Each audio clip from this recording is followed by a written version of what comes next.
Pink ladies, T-birds, just happen to be watchers of my shit. My name is JImmiPynk. And don't bullshit me. That offends me.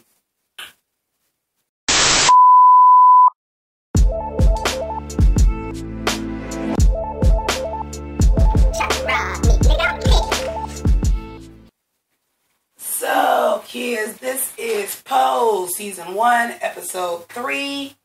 It is a Christmas episode. I was going to give you Fur Darling, but all the winter shit is put up. So, I wasn't digging that out. I did go into my little Christmas box. I was like, if there's anything on top, I'll wear it. If not, I ain't going to worry about it. And all I had was these antlers. But it's okay. I'm feeling my fantasy. I hope y'all feeling it too. Let's get into this episode because we have a lot to talk about. Y'all, I had to touch the makeup up because the tears were streaming this episode. Again, I find it hard to have a whole lot of fun on these reviews because the story is so important and moving. But tonight's episode spoke to a different part of me that I was able to relate to. And damn, I will talk about that first, but I'm going to go ahead and go in order. So, first of all, I want to say this. When they were telling the story, and Angel was telling the story about the red shoes she stole when she was 4 or 6, I can't remember. I think it was a 4-inch heel, but she was 6. And how she got in trouble and like that obviously was something that was traumatic for her about Christmas. She said her father never treated her the same again after that. Imagine your father never treating you the same again at 6. Wow. So, I knew right then, I'm like, well, we know what she getting for Christmas. She gonna get them 4-inch red patent leather pumps. I knew it. When she actually got them, did it make it any less impactful to the story? No. Like, I still was tears because I was able to see it through her eyes. Like, I never liked Christmas. I never really felt like I had a family, you know, different stuff like that. Obviously ostracized for who you are. Obviously put out. We haven't gotten her backstory yet, but obviously she either shows the love or she got put out. It's obviously not a supportive family dynamic, because a supportive family dynamic in those times was not going to place you in a house and you homeless and you tricking or dancing in peep shows. So, it was still touching. My favorite parts of the episodes, even though they get it together, I love when they are in the balls. And when they say category best dressed, high class in a fur coat. And Damon, trying to get Ricky in the house, has him walk the category and he takes first runner-up. So they have a sit-down with Blanca, and we don't mop here. This is not what we do. We are a different type of house. You will follow the rules. We will not distract Damon from his studies. That's very important that she said that, because she learned something today. But on a trial basis, because you do have something, you know. She's a mother now. She obviously has won her share of grand prizes and balls, being in the House of Abundance. She no talent when she sees it. She like, oh, you do have something, so we gonna see. So Ricky is now in the House of Evangelista with Damon. I just gotta say, with the ball walker, come on, that purple motherfucking fur, bitch. That purple fur. And I want y'all to know I have a purple fur. It's rabbit fur. But it's purple. It's all these different color patchworks. I leave it at my mom's house because there's no room for it. And I don't have the climate control for it to not fall apart. In fact, it is one piece of it that's doing this. But I'll still wear that bitch because that bitch is motherfucking fierce. But this purple fur ain't got shit on my purple fur, bitch. Yes, come on. And when they laid the line, just the lining, bitches. Just the lining, the fur could not touch the floor. The lining and laid on that coat, bitch. Yes, tens across the board. I was here for it. I'm glad they do ground the series in realism. That Ricky, I would believe somebody can be first runner up in their first walk, and I do believe somebody could win in their first walk. But obviously, you know, him just walking the coat and, you know, he did the thing, but he obviously was not better than the guy in the purple coat. So I'm glad that there is some realism set into this. They're not just coming and slaying every goddamn competition, and the categories that they do win are the more experienced Blanca or Angel, because they've been walking for a while. I could not wait for the snowball. I wanted to see more of the snowball. We did not see enough of the snowball. All I saw was Angel. I needed to see the full snowball. I needed more. Pray Tell. So we see Pray Tell and the doctor get in the elevator at the same time. And I'm thinking to myself, are they related and we don't know? Was he like the brother that got kicked out the house so the sister can't acknowledge him publicly, but they going to go see like their same parent dying or nothing? No. They just happen to both be going to the hospital to the AIDS ward to visit different people. So Pray Tell goes and visits this Hispanic man that he's dating. And I like this episode because it's telling you how the medical community was even treating AIDS like a gay plague. The people that are supposed to be helping people. The people that took an oath to help people. And how they were treating the AIDS patients and making it like it was the gay plague. So we see him dude's lunch. They didn't even bring the lunch in. The lunch is sitting there. So that means if nobody would happen to come visit him that day, he that week that he in the hospital and he in the bed, he just wouldn't have ate. Didn't even give him a fork to eat with. Didn't care. The teacher was going to go see one of her students. And he said, you know, that was his best student. And once we got to the point where Damon was late for class and how she snapped on him, I said, that's why she brought Damon in. Because I bet she sees a lot of that student who eventually passed. He passed this episode. That student that passed, I bet you, now she was saying like dancing was living, you're not rehearsing, you're living. And think about it, he died the next morning. He spent some of his last time on earth hooked to an IV, eyes all blued over. I mean, he probably lost his sight. Eyes all blued over. Dancing.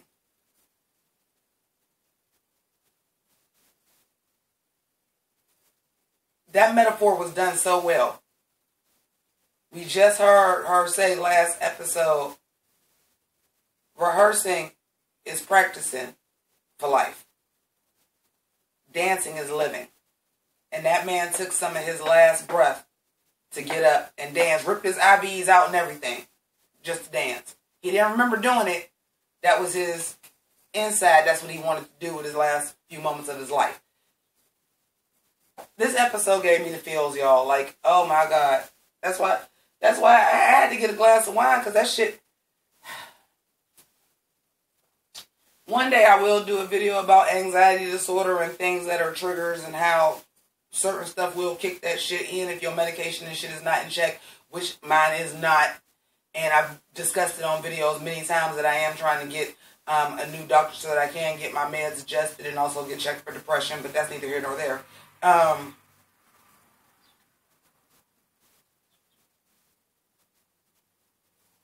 But like, I had to calm myself down because this episode just had me in my feels. Also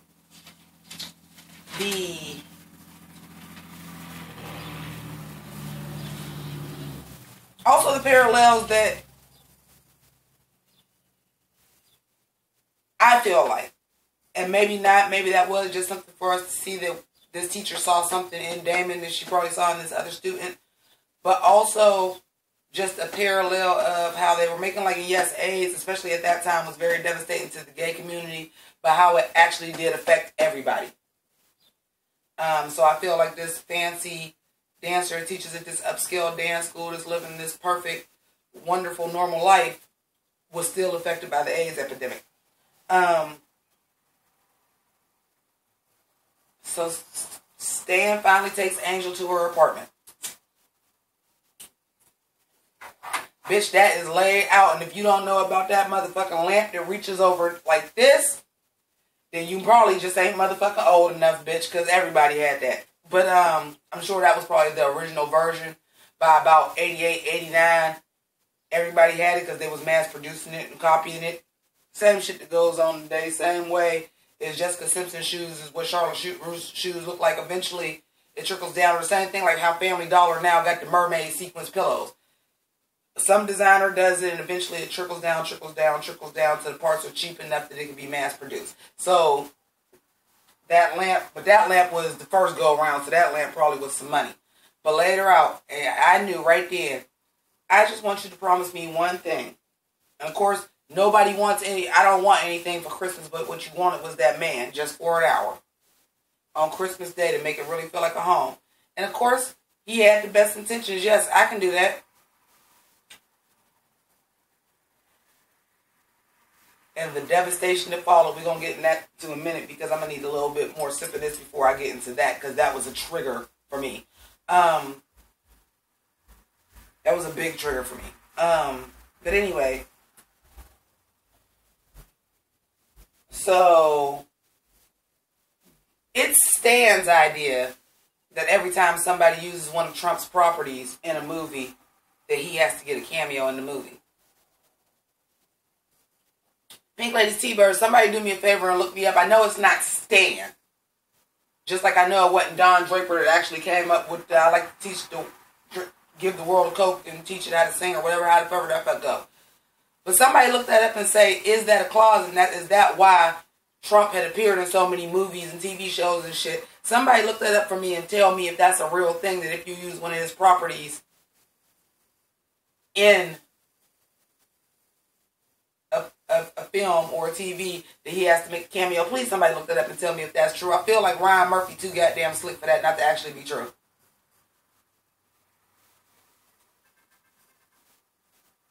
You self-important delusions of grandeur son of a bitch.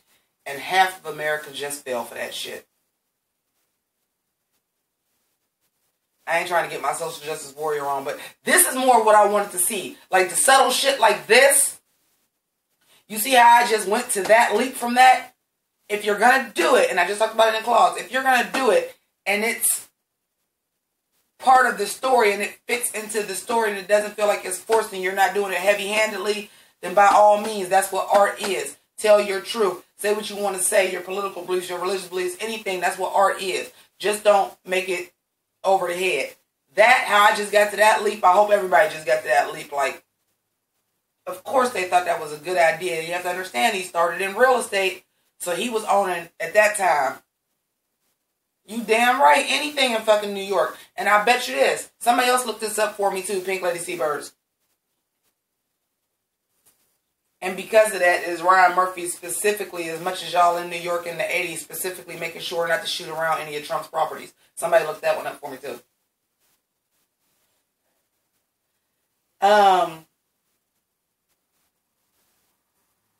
Again, with the medical people, they're supposed to help you. So they call Electra, who, that red outfit with the red fur, honey, fierce. And did y'all actually steal a Salvation Army kettle? Grimy. Grimy. But also at the same time, I think Electra is lying, talking about some she has a rich daddy. I don't believe you. And you told the doctor the truth. I made my coin dancing in glass boxes. You did what Angel was doing. People was coming to see chicks with dicks. Remember I told you it's a fetish. And I understand for these people, this is their life. But they're like, this is what I can use to make money because this is the only thing I can do. Nobody wants to hire me, this and this and this. So I get that. I just feel like Electra more so. She got a rich daddy, but it ain't her father. I feel like some uptown, high skate, same as Stan with Angel. Well, I'm not going to say same with Stan and Angel because I don't think it's quite the same with Stan. But had a fetish for chicks with dicks and met her and kind of did the same thing that Angel did because how else would Angel know to pull that card? To be a kept woman. She just got the motherfucker, because Electra is so motherfucking shady, she just got the motherfucker for enough motherfucking money to run a house and everything else. She getting paid. She might have a couple. You never know. But they call her because this doctor who was picking up this other doctor's work that was originally Electra's doctor. And the way the doctor was talking about the transsexual, and when he died, the clinic didn't want that anymore. They felt like what they were doing was unnatural. Then they shut the program down, and then this lady built to try to get it back up because she was at the top of the thing. And then Electra said she wasn't waiting around because the list was long. Lies. Liza Minnelli. Lies. She picked up that pamphlet, and then she showed the page of what you actually have to do to get sexual reassignment surgery. I really think Electra was just scared. And then now she sees she's older, she has her chance, that she can really get it done. She all in. But it's just, that wasn't important to see just how these are people that are healthcare workers that are sworn to the Hippocratic Oath to help people, to do no harm. Now, I understand nurses don't take that same oath, but somebody is in there dying, you know they got to eat, they got pneumonia, and you leave their food sitting outside. On top of the fact that they got pneumonia, why is you not... I had pneumonia, okay? I was hospitalized for pneumonia at 10 years old. They are not feeding you spaghetti and shit. You're on a liquid diet till you get your strength back, so y'all don't even care enough but to give him food that he probably ain't even going to be able to keep down. Spaghetti and you got pneumonia? And I understand it's probably AIDS-related pneumonia or whatever. But pneumonia is pneumonia. You are taught a skill. Y'all give him spaghetti and salad and shit. You don't give that to somebody with pneumonia unless they on their way to already being better. That man is clearly not on his way to being better. This whole scene between Pray Tell and Blanca, by the way, and Blanca's so damn strong. Like, don't lie to me. You think this is the first time I had to hear about somebody dying of this virus since I got diagnosed? And just that story. And let me just say, Billy Porter, I remember Billy Porter now. I remember seeing him on the Tony Awards a couple times. He is acting his ass off. Everyone is, really, but we always seen Pray Tell kind of just be, I don't want to say the sassy gay best friend, because everybody is the sassy gay best friend on this show. I don't want to reduce it to that. But he's always kind of the uplifting. This is the first time we really seen him somber. This is the first time we really seen him break down about anything. Great job. The teacher and Blanca sit down after Damon is late for rehearsing the ball, and he's late to class. Blanca is really somebody's mother, man. Blanca is a mother. Like, that is, yes, that is a mother. That is the black mother and the Hispanic mother, because I grew up in a Hispanic neighborhood. Those are the mothers I saw. That is how Blanca rolled. And I'm just here for it. Like, she is a mother. So she talks to the teacher, and the teacher is like, listen, he has a real shot. He has natural talent, but he's young. If he has to choose one or the other, he is going to go with the instant gratification of being celebrated in these balls. He has a real shot here, I'm telling you. He has more natural talent. So Blanca punishes him. And part of it, yes, was a punishment because she was serious about that. You're not going to fuck up your education while you in this house. But also, she realized, like, you know what, this lady might be right. So if I let him not do it for a month and he really get in the dance class, maybe he just won't want to do balls anymore. But they left him on Christmas, and they go back and they tell the story of Christmas and everything. So apparently the ball must have been Christmas Eve, because the next day is Christmas Day and everybody is there. And they burn the turkey and throw it out into the street. I know, I'm getting to the angel part, y'all. I'm getting there. Throws it out into the street, and they end up at the Chinese restaurant. But can I just say, I think the storyline of them just being together on Christmas as a new family, as people have been abandoned by their families,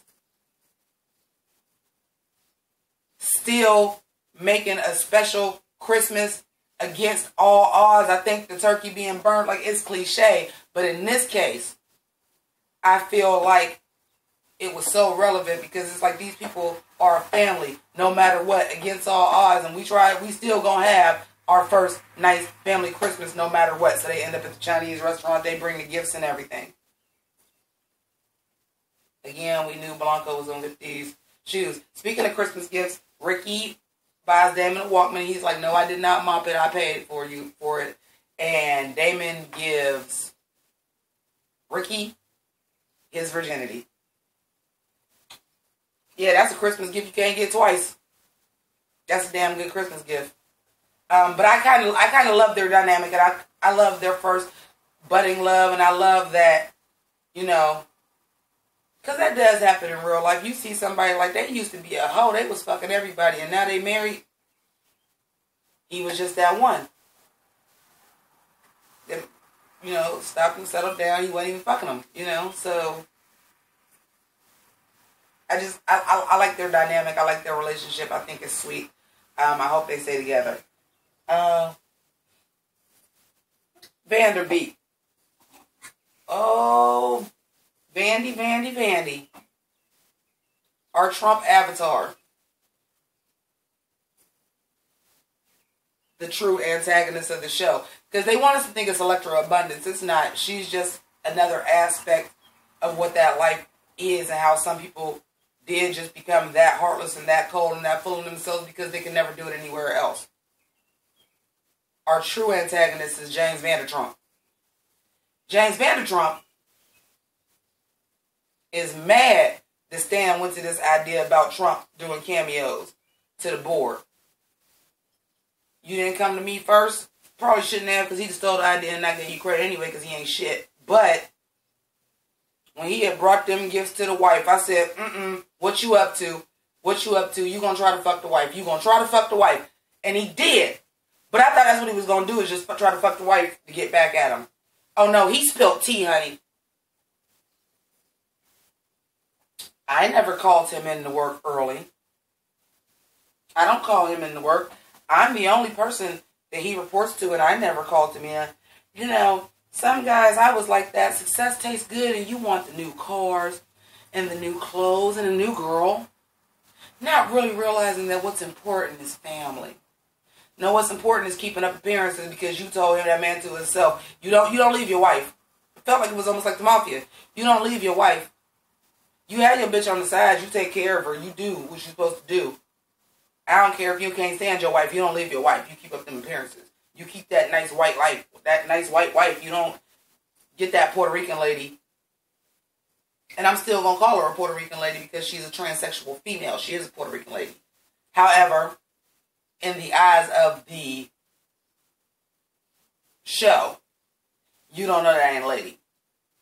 You don't know she has a penis. You have no idea about any of this. When Stan goes to the jewelry store, that's why I said he had every intention. And I believe sometimes when people got side pieces, they do have that intention. Well, what about on Puerto Rican skin? When he went to go get the gift and sent the daughter away? Now, I don't know if this was already the case, or if Stan is just that motherfucking enlightened and smart that he said, once that man came to my house and probably snitched on me, let me give my wife both these gifts. But either way, she ended up with both. And in some kind of way, he got out of the, he's lying, he's jealous of what we have, this and this and this. And as a woman, I'm thinking from Kate Mara's point of view. Nobody wants to believe their husband is cheating. No one wants to believe that. Especially as women, a lot of times, we know, we get that women's intuition, that shit's real. But you make yourself delusional because you really don't want to believe it because you're trying to protect yourself from being hurt from it. Especially this is not 2018 where it's like, oh, you cheating on me? Well, fuck you. I'm taking the kids and I'm taking half your money. Divorce. They didn't do that in the 80s. Again, you don't leave your wife. You keep your wife. Even more so for her. She don't work. What's she going to do? So she don't want to believe it. But it all makes sense. And then when he says, oh yeah, our daughter seen me buy 2 gifts, opens up the gift, and both of the gifts is in there.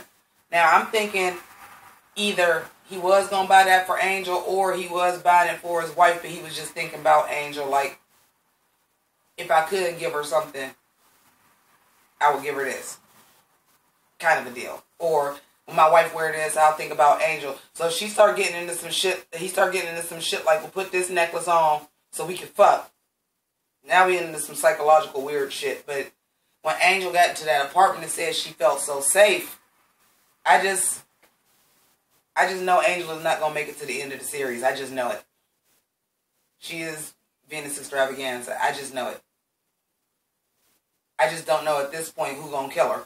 I thought it was going to be Stan. Might be Vanderbeek trying to frame him because I see Vanderbeek is playing a goddamn game. The shit is chess. It ain't checkers. Might not be Stan. It might just be, I'm going to take the one thing away from you that was really just yours, and it might be Vanderbeek killer. It might be the wife. The wife might snap, and then come to find out, not only is your husband cheating, but cheating with a transsexual, or probably what she would think, a transvestite or a man. Again, these are different times. And I'm just going to be blatantly honest with you guys, and I hope I'm not offensive. But if I found out my significant other was cheating with a pre-op transsexual, I would be like super offended too, because for whatever reason, the way it is built for us is that's an assault to our womanhood.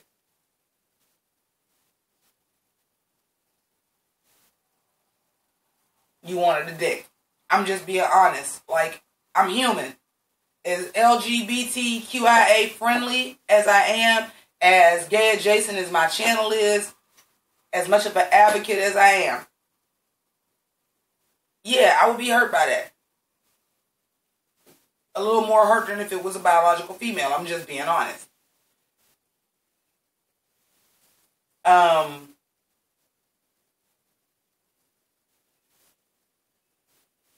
We got work to do. I'm human. I've come a long way. I ain't all the way there yet. Forgive me. But at least I'm being honest to y'all.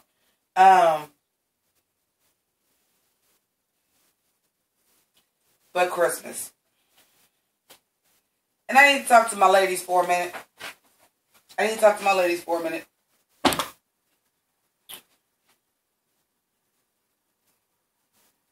Have you ever been a side piece?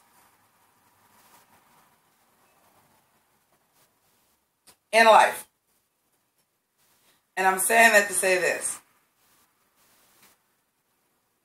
Holidays, birthdays, things like that. See what she said? She told her family, I don't want nothing for Christmas. She told that man, it'll feel more like a home if you just came and see me for an hour. Just stop and have a glass of eggnog. Just let me feel like I'm important enough to actually see on Christmas Day. I get that. I also get because you think it's going to happen. I'm not necessarily saying Christmas Day. This can be any time now. And you think this is going to happen. So you clean the house up real nice.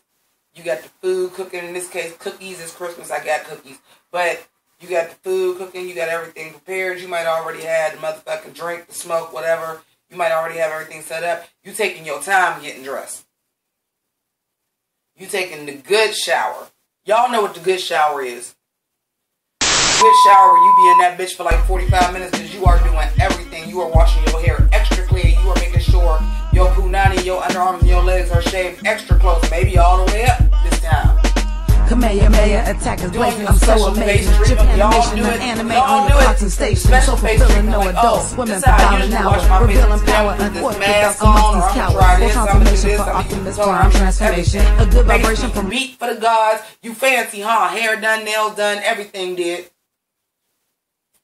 Put on your sexiest dress or lingerie or whatever. Because this going to be a night. You coming? This going to be a night. It's going to be special. We going to do this. And then the motherfucker don't show up. And really, in his position, he couldn't now. The wife already think he cheating. The man already came by and said He don't be calling them in to work. So what's your excuse for leaving on Christmas Day now? Your mother-in-law is there and everything with her old bitter ass. You can't leave.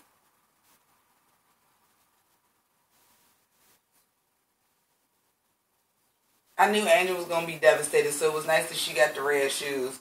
So the moral of that story is trust no nigga. Trust in your family.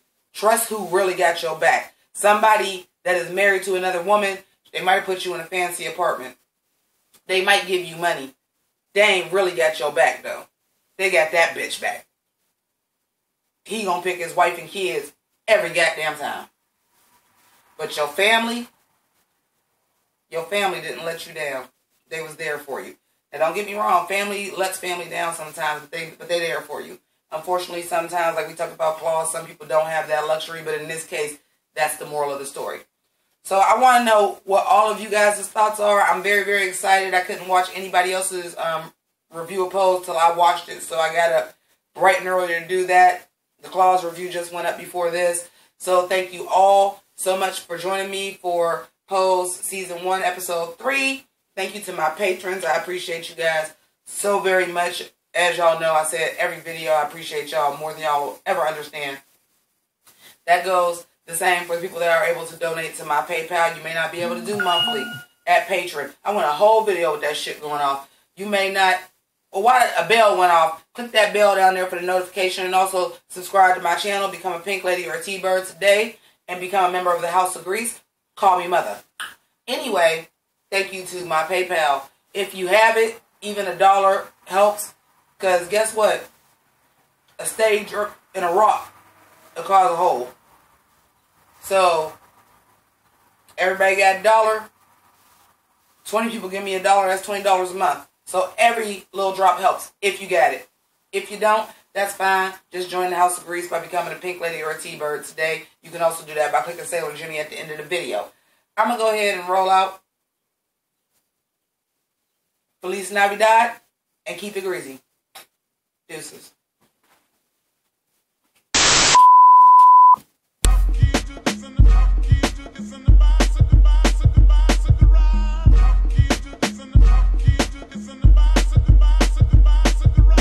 Kamehameha attackers blazing, I'm so amazing. Japanimation, the anime on your cartoon station. So fulfilling, no adults swimming for about an hour. Revealing power, unorthodox amongst these cowards. Full transformation for Optimus Prime transformation. A good vibration from